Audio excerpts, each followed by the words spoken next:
Hi hello నమస్తే welcome to BRK money control. నేను మానస. ఇప్పుడు నౌ డేస్ చాలామంది స్టాక్ మార్కెట్లో ఇన్వెస్ట్ చేయాలి అని అనుకుంటారు. అంటే ఇప్పుడు మార్కెట్ అంతా డౌన్ఫాల్ అయింది. ఇప్పుడు ఇన్వెస్ట్ చేస్తే మంచిదా, లేదంటే ఇంతకుముందు ఇన్వెస్ట్ చేసిన వాళ్ళు కంటిన్యూ చేస్తే మంచిదా, లేదంటే స్టాప్ చేయడం మంచిదా, ఇలాంటి విషయాల గురించి మనతో డిస్కస్ చేయడానికి AMFI registered mutual fund distributor Veldi Chakradhar sir ఉన్నారు. సార్తో మాట్లాడదాం. Hi sir. హాయ్ సార్, కొంతమంది ఏమని చెప్తుంటారు, ల్యాండ్ మీద ఇన్వెస్ట్ చేస్తే మంచి రిటర్న్స్ వస్తాయి. అలాగే కొంతమంది ఏమని చెప్తుంటారు, మ్యూచువల్ ఫండ్స్లో ఇన్వెస్ట్ చేస్తే మంచి రిటర్న్స్ వస్తాయి అని అంటూ ఉంటారు. అసలు దేని మీద ఇన్వెస్ట్ చేస్తే మంచి రిటర్న్స్ వస్తాయి సార్? ఇది చాలా మంచి క్వశ్చన్ అండి. యాక్చువల్గా ఇప్పటికీ చాలామంది కన్ఫ్యూజన్ ఉంటుంది. ల్యాండ్లో పెట్టాలా, కొంతమంది అంటారు భూమి మోసం చేయదంటారు, కాబట్టి భూమిలో పెట్టండి. ఎందుకంటే ల్యాండ్ అనేది చాలా తక్కువ ఉంటుంది. మనకి మొత్తం ప్రపంచంలో ఎక్కువ శాతం వాటరే ఉంది, ల్యాండ్ తక్కువ ఉంది. పాపులేషన్ చూస్తే గణనీయంగా పెరిగిపోతుంది.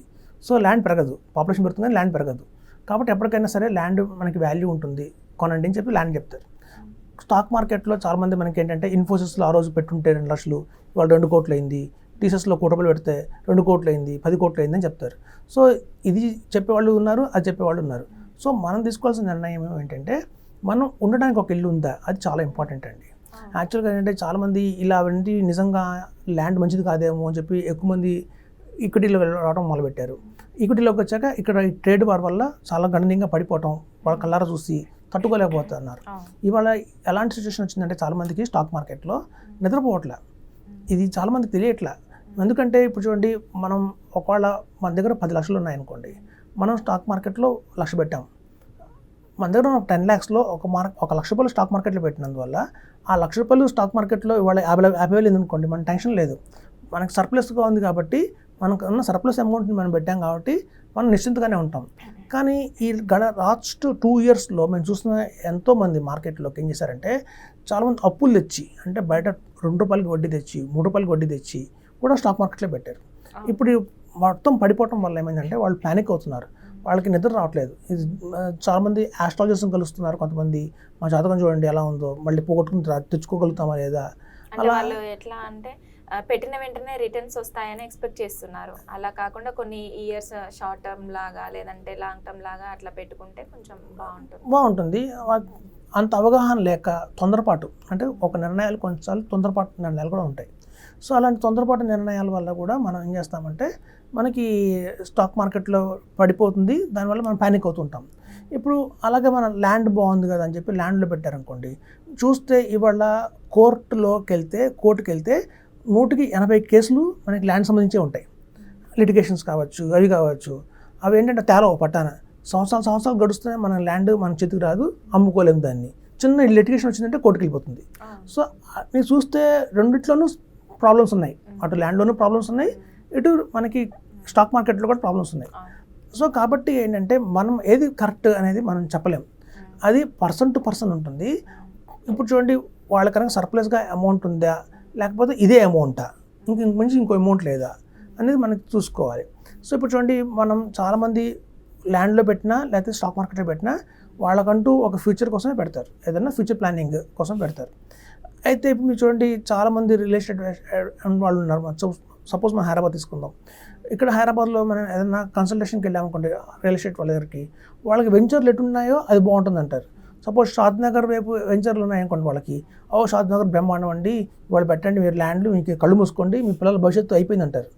వాళ్ళ కనుక వెంచర్లు వరంగల్ వైపు ఉన్నాయనుకోండి, అసలు వరంగల్కి తిరుగులేదు, అసలు మీరు రాబోయే రోజుల్లో వరంగల్ కాదు, అదొక క్యాపిటల్ అయిపోతుంది అని అక్కడ అంటారు. సో వాళ్ళు కన్ఫ్యూజ్ చేస్తారు. మరి వరంగల్ పెరుగుతుందా, ఇటు శ్రీశైలం హైవే పెరుగుతుందా, ఇటు జహీరాబాద్ పెరుగుతుందా, మనం ఏం చెప్పలేము.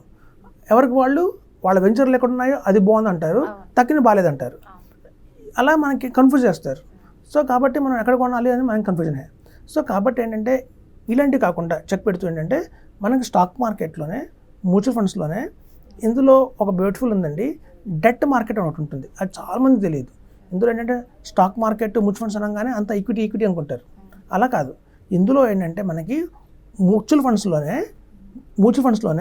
రియల్ ఎస్టేట్ ఉంటుంది, మ్యూచువల్ ఫండ్స్లోనే గోల్డ్ ఉంటుంది, మ్యూచువల్ ఫండ్స్లోనే మీకు ఫిక్స్డ్ డిపాజిట్ బాండ్స్ ఉంటాయి, ఈక్విటీ కూడా ఉంటుంది.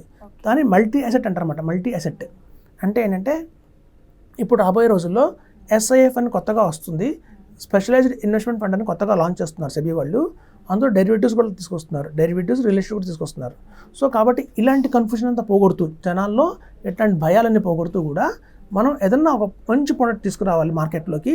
అది ఎలా ఉండాలంటే ఆ ఒక్క ప్రోడక్ట్లోనే బంగారం ఉండాలి, ఒక్క ప్రోడక్ట్లోనే ల్యాండ్ ఉండాలి, అందులోనే డెట్ ఉండాలి, అందులోనే ఈక్విటీ ఉండాలి, అన్ని కలిపి ఉండాలి. సో అప్పుడు ఏమవుతుందంటే మనకి టెన్షన్ ఉండదు. మనం సపోజ్ ఇట్లాంటి వాటిలో కనుక మనం ఇన్వెస్ట్మెంట్ చేస్తే మనకు తెలియకుండానే అన్నిట్లో ఇన్వెస్ట్మెంట్ చేసిన వాళ్ళం అవుతాము. ఒక డైవర్సిఫైడ్ పోర్ట్ఫోలియో మన చేతుల్లో ఉంటుంది. ఇప్పుడు చూడండి, ల్యాండ్లో మనం కొనేటప్పుడు ఆవశ్యంగా కొనేస్తాం, కానీ అమ్మాలి అంటే మళ్ళీ కొనేవాళ్ళు ఎవరు ఉండరు. మనం చాలా కష్టం. ఒక ల్యాండ్ అమ్మడం అంటే ఒక పెళ్లి చేయటమే అంటారు, అంత కష్టం దాన్ని. కనుక ఆ ల్యాండ్ కనుక ఏదన్నా చిన్న బ్యాడ్ నేమ్ వచ్చినా, లిటిగేషన్ ఉందా కూడా అసలు అమ్ముకోలేము దాన్ని.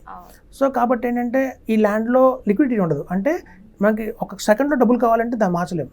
కానీ వేరే మన మ్యూచువల్ ఫండ్స్లో కానివ్వండి, ఎస్ఐఎఫ్లో కానివ్వండి, పిఎంఎస్ కానివ్వండి, ఏఎఫ్ కానివ్వండి, ఇట్లాంటి వాటిలో మనకి కావాలంటే కూడా వెంటనే మనం లోన్ తీసుకోవచ్చు. కావాలంటే లోన్ కూడా ఆప్షన్ ఉంది వాళ్ళ వైపు. లోన్ కూడా ఒక రోజులో లోన్ వస్తుంది.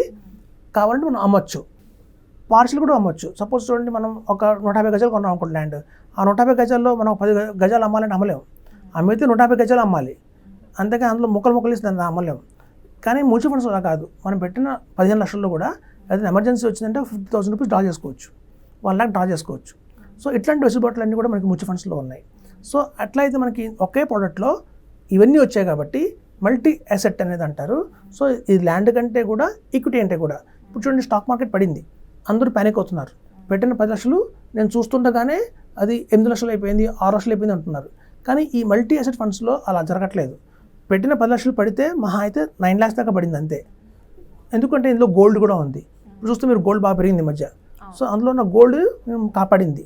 సో ఇట్లా డైవర్సిఫికేషన్ ఉన్న మల్టీ అసెట్ ఫండ్స్లో పెడితే ఏమవుతుందంటే అటు ల్యాండ్ కాదు, ఇటు ఈక్విటీ కాదు, మధ్యలో ఉన్నదే మల్టీ అసెట్ ఫండ్ అనమాట. ఇలాంటి వాటిలో పెట్టుకుంటే మీకు ల్యాండ్లో ఉన్న లాభాలు వచ్చాయి, ఈక్విటీలో ఉన్న లాభాలు వచ్చాయి. రెండింటిలో ఉన్న లాభాలను కలిపి తీసుకొచ్చిందే మల్టీ అసెట్ ఫండ్ అనమాట. సో ఇట్లాంటి మల్టీ అసెట్ ఫండ్స్లో కనుక మనం ఇన్వెస్ట్మెంట్ చేసుకుంటూ వెళ్తే ఎస్ఐపి రూపంలో వేయచ్చు, లంసంగా కూడా వేయచ్చు. అది మీకు చాలా బెనిఫిట్గా ఉంటుంది. టాక్సేషన్ కూడా పెద్దగా ఉండదు. సో అమ్ముకోవడం కూడా చాలా ఈజీ. ఒక ఏజెంట్ మీద డిపెండ్ అవ్వాలి. ఇప్పుడు ల్యాండ్ అమ్మాలంటే ఒక ఏజెంట్ మీద డిపెండ్ అవ్వాలి. ఎవరు బ్రోకర్ పట్టుకోవాలి, కొంచెం అమ్మి పెట్టి బాబు అనాలి. కానీ ఇక్కడ మనం అలా కాదు. మల్టీ అసెట్ ఫండ్ మన అవసరం వచ్చినా మనం ఆన్లైన్లోనే మనం అమ్మచ్చు, పూర్తిగా అమ్మచ్చు, పార్షియల్గా కూడా అమ్మచ్చు, కావాలంటే లోన్ తీసుకోవచ్చు. సో ఇవన్నీ కూడా బాగున్నాయి. కాబట్టి ఇక్కడ ల్యాండ్ ఈక్విటీ కాకుండా మధ్యలో మల్టీ అసెట్ ఫండ్ అనేది ఉంటుందండి. అది చాలా మంచిది. రిటర్న్స్ కూడా బాగా వస్తాయి. మనకి ఎప్పుడు కావాలంటే అప్పుడు రిటర్న్ తీసుకోవచ్చు, అమ్ముకోవచ్చు. గణనీయంగా కనుక వెయిట్ చేస్తే, సపోజ్ ఒక 10 లక్షలు కనుక ఇన్వెస్ట్మెంట్ చేసి అలా 10 సంవత్సరాలు కనుక ఇందులోని పెట్టి వెయిట్ చేస్తే ఇది కూడా దగ్గర 1 crore అయ్యే అవకాశం ఉంది. కాబట్టి రిటర్న్ కూడా చాలా బాగుంటుంది. కాబట్టి బెస్ట్ మల్టీ అసెట్ ఫండ్ అని చెప్తున్నాను.